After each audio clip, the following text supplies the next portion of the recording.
ആയിരുന്നു എന്ന് തോന്നുന്നു. ഇത് ഹൈക്കോടതിയാണ് ഇക്കാര്യത്തിലൊരു വിധി പുറപ്പെടുവിച്ചത്. അതായത് ഈ റിക്രൂട്ട്മെന്റ് ബോർഡിന് പകരം ഈ നിയമന അധികാരം ദേവസ്വത്തിന് നൽകുന്നത്, ഗുരുവായൂർ ദേവസ്വത്തിന് നൽകുന്നത്. അതിനുശേഷം പിന്നീട് ഇത് വിധിക്കെതിരെ അപ്പീൽ പോകാൻ കഴിഞ്ഞ ഇടതുപക്ഷ സർക്കാർ അപ്പീൽ പോയിരുന്നു. പക്ഷേ ഇപ്പോൾ ആ അപ്പീൽ ഇപ്പോഴത്തെ സർക്കാർ പിൻവലിക്കുകയാണോ ഉണ്ടായത്? അതെ, ഇപ്പോൾ നിലവിൽ ഈ ദേവസ്വം ബോർഡിൻ്റെ നിയമനങ്ങൾ ഹൈക്കോടതിയുടെ വിധി പ്രകാരം ദേവസ്വം ബോർഡുകൾക്ക് തന്നെ, അതായത് KDRB എന്ന സംവിധാനത്തെ മാറ്റി ദേവസ്വം ബോർഡുകൾക്ക് തന്നെ നൽകുന്ന രീതിയിലേക്കാണ് വിധി വന്നിട്ടുള്ളത്. ഈ വിധിക്കെതിരെ കഴിഞ്ഞ സർക്കാർ, അല്ലെങ്കിൽ സർക്കാരിൻ്റെ കാലത്ത് അവർ അപ്പീൽ പോയിരുന്നു. അതിൻ്റെ നിയമ നടപടികൾ നടന്നുകൊണ്ടിരിക്കുകയാണ്. ഇപ്പോൾ ഹൈക്കോടതിയിൽ നിന്ന് സുപ്രീം കോടതിയിലേക്ക് അത് മാറി. സുപ്രീം കോടതിയിൽ ഇപ്പോൾ അതിൻ്റെ നടന്നുകൊണ്ടിരിക്കുകയാണ്. ഇപ്പോൾ അപ്രതീക്ഷിതമായിട്ട് ഈ ഉദ്യോഗാർത്ഥികളെ, അതായത് ദേവസ്വം ബോർഡിൻ്റെ എക്സാം എഴുതിയ ഉദ്യോഗാർത്ഥികളെ വഞ്ചിച്ചുകൊണ്ട് എന്ന് തന്നെ പറയേണ്ടി വരും, വഞ്ചിച്ചുകൊണ്ട് സുപ്രീം കോടതിയിലെ അപ്പീൽ സംസ്ഥാന സർക്കാർ പിൻവലിച്ചിരിക്കുന്നു. അത് ഇത്രയധികം കുട്ടികൾ, ഇത് മാത്രമല്ല ഒരുപാട് ലക്ഷക്കണക്കിന് ഉദ്യോഗാർത്ഥികൾ എക്സാം എഴുതിയിട്ടുള്ളതാണ് ഈ KDRBയുടെ എക്സാം.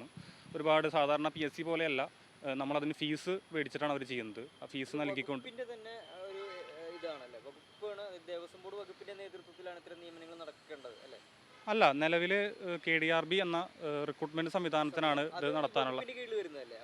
അതെ, വകുപ്പിൻ്റെ കീഴിൽ വരുന്നത് തന്നെയാണ്.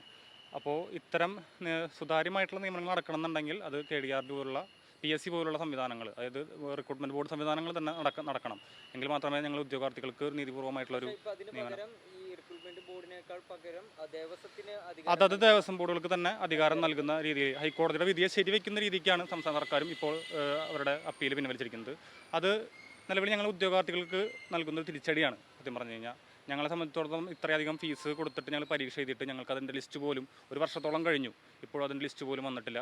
ഒരുപാട് എക്സാം എഴുതിയിട്ടുള്ള ഉദ്യോഗാർത്ഥികൾ അതിൻ്റെ ഒരു വിഷമം, അതായത് എങ്ങനെയാണ് ഞങ്ങൾ ഇത്രയും പൈസ നൽകി എക്സാം എഴുതിയിട്ട് അതിൻ്റെ റിസൾട്ട്. എക്സാം ഫീസൊക്കെ എത്രയായിരുന്നു നിരക്ക്?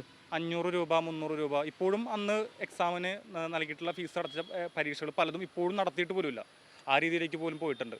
അപ്പോൾ ഉദ്യോഗാർത്ഥികൾ കഷ്ടപ്പെട്ടതും, അതേപോലെ തന്നെ എക്സാം പല സ്ഥലത്തും അത് PSC പോലെയല്ല, പല ജില്ലകളിലും തൃശ്ശൂരിൽ നിന്ന് തിരുവനന്തപുരത്ത് പോയിട്ട് എഴുതിയുള്ള ആൾക്കാരുണ്ട്. തിരുവനന്തപുരത്ത് നിന്ന് എറണാകുളം പോയി അങ്ങനെ ഒരുപാട് ദൂരം യാത്രയൊക്കെ ചെയ്ത് കുട്ടികളൊക്കെ ഉള്ള ആളുകളുണ്ട്. അവരൊക്കെ അത്രയും ബുദ്ധിമുട്ടാണ് എക്സാം എഴുതിയിട്ടുള്ളത്. അപ്പോൾ അതിൻ്റെ ഒരു ഫലം കിട്ടാതെ വരുന്ന നിരാശമായിട്ടുള്ളൊരവസ്ഥ, സത്യം പറഞ്ഞാൽ ഈ സർക്കാരിൻ്റെ പിൻവാങ്ങലോട് കൂടിയിട്ട് അത് കൂടുതൽ നിരാശയിലേക്ക് തള്ളിവിടാണ് ചെയ്തിട്ടുള്ളത്. ഇതിപ്പോൾ എന്തെങ്കിലും ഗൂഢലക്ഷ്യം ഉണ്ടെന്ന് കരുതുന്നുണ്ട്? അതായത് ഇത്തരത്തിൽ റിക്രൂട്ട്മെന്റ് ബോർഡുകൾ വഴി അല്ലെങ്കിൽ ദേവസ്വം തന്നെ ഇതിലൂടെ ഇടപെടൽ നടത്തിയിട്ട് അവരവരുടെ ആളുകളെ നിയമിക്കാനുള്ള ശ്രമത്തിന്റെ ഭാഗമാണെന്ന് തോന്നുന്നു. അതെ, തീർച്ചയായിട്ടും. 2015 ഈ KDRB എന്ന സംവിധാനം ഉണ്ടാവും തന്നെ ഈ ദേവസ്വം നിയമനങ്ങളിലുള്ള അഴിമതികൾ, അതേപോലെ തന്നെ അത്തരം പിൻവാതിൽ നിയമനങ്ങൾ ഒരുപാട് വർദ്ധിക്കുന്നതിൻ്റെ ഭാഗമായിട്ട് നിരന്തരം പരാതി. സുതാര്യമായിട്ടുള്ള സംവിധാനമാണ് ഈ ഇപ്പോൾ നിങ്ങൾ പറഞ്ഞ ഏജൻസി അല്ലെങ്കിൽ റിക്രൂട്ട്മെന്റ് ഏജൻസി. അതിന് പകരമായിട്ടാണ് ദേവസ്വം ബോർഡുകൾക്ക് അതിൻ്റെ നിയമനാധികാരം നൽകുമ്പോൾ അവിടെ ഒരു സുതാര്യത കുറവുണ്ടാവും, സ്വന്തക്കാരെ വേണമെങ്കിൽ തിരികെ കയറ്റാം, അങ്ങനെയുള്ള പ്രശ്നങ്ങളൊക്കെ വലിയ രീതിയിൽ ഉണ്ടാവില്ല. ഉണ്ടാവും, തീർച്ചയായിട്ടും. അത് തന്നെയാണ് ഞങ്ങളുടെ ഏറ്റവും വലിയ ആശങ്ക. അതായത് ഞങ്ങളെപ്പോലുള്ള സാധാരണക്കാർക്ക് ഇത്തരം ജോലികളിലേക്ക് പ്രവേശിക്കാനുള്ള ഒരേ ഒരു വഴി എന്ന് പറയുന്നത് എക്സാമുകൾ എഴുതിയിട്ടൊക്കെ തന്നെയാണ്. അല്ലാതെ നമ്മളെ സംബന്ധിച്ചിടത്തോളം പൈസ നൽകിയിട്ടോ അല്ലെങ്കിൽ രാഷ്ട്രീയക്കാരുടെ പിൻബലത്തിലോ കയറാൻ പറ്റുന്ന ഒരു സാഹചര്യം ഞങ്ങൾക്കില്ല. അപ്പോൾ ഇത്തരം എക്സാമുകളാണ് ഞങ്ങൾക്ക് ഒരു ജോലിയിലേക്ക് പ്രവേശിക്കാനുള്ള ഒരേ ഒരു മാർഗം എന്ന് പറയുന്നത്. അതില്ലാതാവുന്നതിലുള്ള ഒരു ആശങ്ക ഞങ്ങൾക്കുണ്ട്. അത് തന്നെയാണ് ഞങ്ങൾ പങ്കുവയ്ക്കുന്നത് പ്രധാനമായിട്ടും.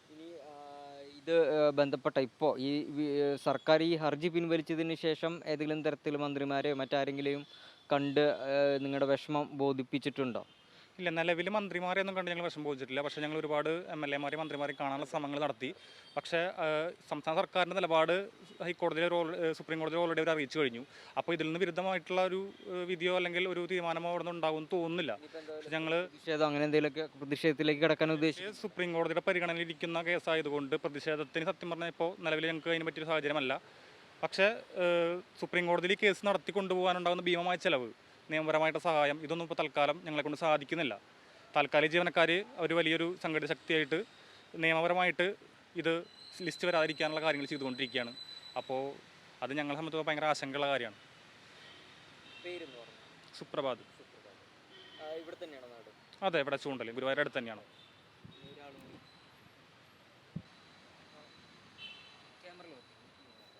എൻ്റെ പേര് രാധിക എന്നാണ്. എൻ്റെ വീട് വടക്കാഞ്ചേരിയാണ്. ഞാനും ഗുരുവായൂർ ദേവസ്വത്തിൻ്റെ എക്സാം എഴുതിയിട്ടുള്ള ആളാണ്. ഞാൻ LGS ലെവൽ എക്സാമാണ് എഴുതിയിട്ടുള്ളത്. നിലവിൽ KDRBയുടെ KDRB വഴി എക്സാം എഴുതിയിട്ടുള്ള ഏകദേശം 9000-ഓളം പേര് ആ വഴിക്ക് തന്നെയാണ് ഗുരുവായൂർ ദേവസ്വത്തിലും മറ്റ് ദേവസ്വങ്ങളിലൊക്കെ ജോലിക്ക് കയറിയിട്ടുള്ളത്.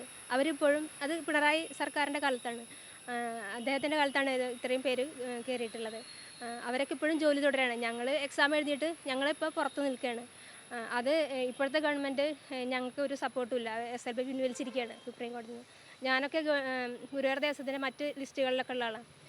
ഏതെങ്കിലും ഒരു ലിസ്റ്റിൽ ഞങ്ങൾക്ക് ജോലി കിട്ടണം എന്നുള്ളൊരു ആഗ്രഹം കൊണ്ടാണ് ഞങ്ങൾ ഈ കഷ്ടപ്പെട്ട് രാവും പകലില്ലാതെ പഠിച്ച് പരീക്ഷ എഴുതിയിട്ട് നേരായ വഴിക്ക് കയറാൻ വേണ്ടിയിട്ടാണ്, അല്ലാതെ വളഞ്ഞ വഴിക്ക് കയറാൻ വേണ്ടിയിട്ടല്ല. അപ്പോൾ ഞങ്ങൾക്ക് നീതി കിട്ടണമെന്നാണ് ഞങ്ങൾ പറയുന്നത്. എത്ര ഉദ്യോഗാർത്ഥികൾ നിലവിൽ ഇങ്ങനെ ഒരു പ്രതിസന്ധിയിൽ നിൽക്കുന്നുണ്ട്? ഇപ്പോൾ ഈ നിലവിൽ 1.5 ലക്ഷം ഉദ്യോഗാർത്ഥികളാണ് ഈ 38 തസ്തികയിൽ എക്സാം എഴുതിയിട്ടുള്ളത്. അതിന് പുറമെ മറ്റ് ഉദ്യോഗാർത്ഥികളും ഓൾറെഡി ഇപ്പോൾ ലിസ്റ്റിലൊക്കെ ആയിട്ട് ലിസ്റ്റ് റണ്ണിങ് ആയിട്ടുണ്ട്. അവരുടെ ഭാവിയും തുലാസിലാണ്, ഇരുട്ടിലാണെന്ന് തന്നെ പറയാം. ഞങ്ങൾക്ക് നല്ലൊരു ജീവിതമാർഗം ഉണ്ടാകാൻ വേണ്ടിയിട്ടാണ് ഞങ്ങൾ കഷ്ടപ്പെട്ട് പരീക്ഷ എഴുതിയിട്ടുള്ളത്. പക്ഷേ അതൊന്നും ഇപ്പോഴത്തെ ഗവൺമെൻറ്റിന് യാതൊരു ഇഷ്ടമില്ല എന്ന് തോന്നുന്നുണ്ട്. ഞങ്ങളെയൊക്കെ പുറത്ത് നിർത്തിയിരിക്കുകയാണ്. അപ്പോൾ ഇതിങ്ങനെ പറ്റില്ല.